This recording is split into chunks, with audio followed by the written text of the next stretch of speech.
Boss est très délicat avec les personnes blessées. Il accepte même qu'il ne l'appelle pas par son nom. C'est pour ça que je l'appelle Big Boss. Je vais lui donner un surnom.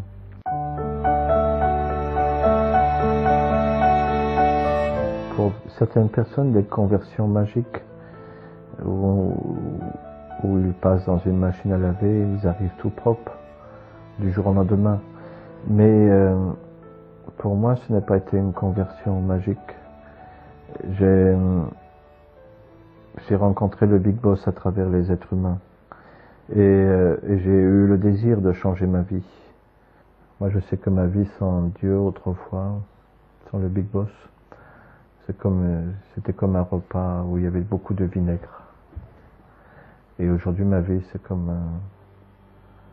une pâtisserie.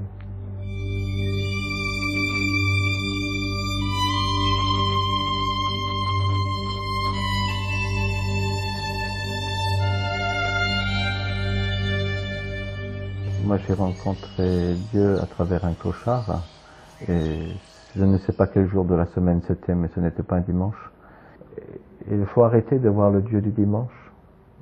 C'est le Dieu de tous les jours, et le Dieu de tous les jours, il aime ta compétence. Vous êtes compétent dans les caméras et faire les reportages et tout, ben Dieu, il aime cette compétence.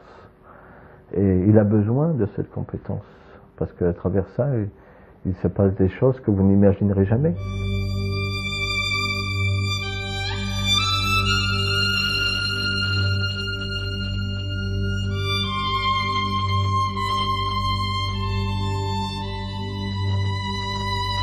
Dieu n'est pas au-dessus, Dieu il est à côté d'eux. Et c'est pour ça que les gens intellectualisent Dieu, ils le cherchent très loin. Et en fin de compte, Dieu, il est dans ta vie. Si toi tu es heureux, Dieu est heureux. Si tu es malheureux, Dieu est malheureux. Puisque c'est un père. Tu ne vois jamais un père heureux si son fils est malheureux.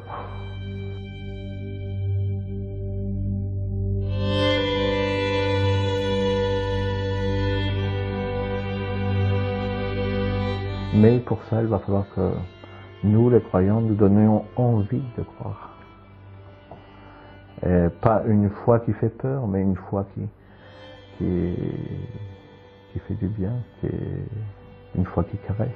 Dieu, il ressemble au père de l'enfant prodigue de Rembrandt. Rembrandt, il ne fait pas ça. Le peintre, il n'a pas fait un père qui met une main sur la tête de son fils. Il a fait une main de femme et une main d'homme, et il tient. Et j'ai dit, être croyant du 3e millénaire, ça va être, si on veut que la foi, elle existe, ça va être ça. Je pense que si tu te nourris vraiment de Dieu, Dieu te renvoie à aimer.